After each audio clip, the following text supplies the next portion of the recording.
그 후에 예수께서 디베랴 호수에서 또 제자들에게 자기를 나타내셨으니 나타내신 일은 이러하니라. 시몬 베드로와 디두모라 하는 도마와 갈릴리 가나 사람 나다니엘과 세베대의 아들들과 또 다른 제자 둘이 함께 있더니 시몬 베드로가 나는 물고기 잡으러 가노라 하니 그들이 우리도 함께 가겠다 하고 나가서 배에 올랐으나 그날 밤에 아무것도 잡지 못하였더니 날이 새어갈 때에 예수께서 바닷가에 서셨으나 제자들이 예수이신 줄 알지 못하는지라. 예수께서 이르시되 얘들아 너희에게 고기가 있느냐 대답하되 없나이다. 이르시되 그물을 배 오른편에 던지라. 그리하면 잡으리라 하시니 이에 던졌더니 물고기가 많아 그물을 들 수 없더라. 예수께서 사랑하시는 그 제자가 베드로에게 이르되 주님이시라 하니 시몬 베드로가 벗고 있다가 주님이라 하는 말을 듣고 겉옷을 두른 후에 바다로 뛰어내리더라. 다른 제자들은 육지에서 거리가 불과 한 50칸쯤 되므로 작은 배를 타고 물고기 든 그물을 끌고 와서 육지에 올라보니 숯불이 있는데 그 위에 생선이 놓였고 떡도 있더라. 예수께서 이르시되 지금 잡은 생선을 좀 가져오라 하시니 시몬 베드로가 올라가서 그물을 육지에 끌어올리니 가득히 찬 큰 물고기가 153마리라. 이같이 많으나 그물이 찢어지지 아니하였더라. 아멘. 성도 여러분, 좋은 아침입니다. 오늘부터 며칠 동안 사도 요한이 기록한 요한복음의 마지막 장인 21장 함께 생각하겠습니다. 오늘 말씀은 예수님의 부활 후의 활동에 대한 역사적 사실을 사도 요한이 자세하게 기록하고 있는 내용입니다. 부활하신 예수님의 활동은 총 12번 나타나고 있습니다.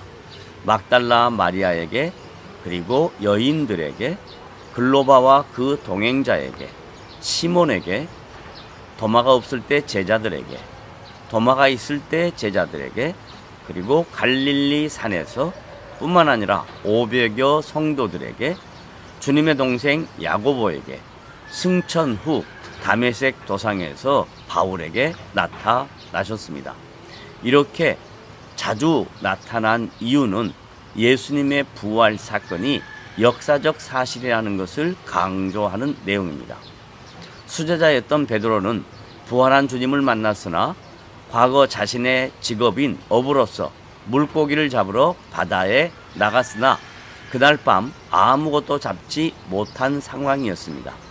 이러한 상황에서 인간의 경험이나 지식 그리고 능력의 한계가 있다는 것을 베드로는 스스로 깨닫게 되었던 것입니다. 베드로는 밤새도록 자신들의 열심과 의지로 최선을 다했으나 소득이 전혀 없자 새벽 시간에 부활의 주님께서 제자들 앞에 나타나 얘들아 너희에게 고기가 있느냐라고 물으시는 상황을 사도 요한이 오늘 본문에서 기록하고 있습니다.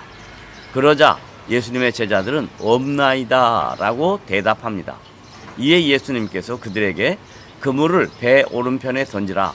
그리하면 잡으리라 하시니 이에 던졌더니 물고기가 많아 그물을 들 수 없었다라고 사도 요한은 오늘 본문에서 기록하고 있습니다.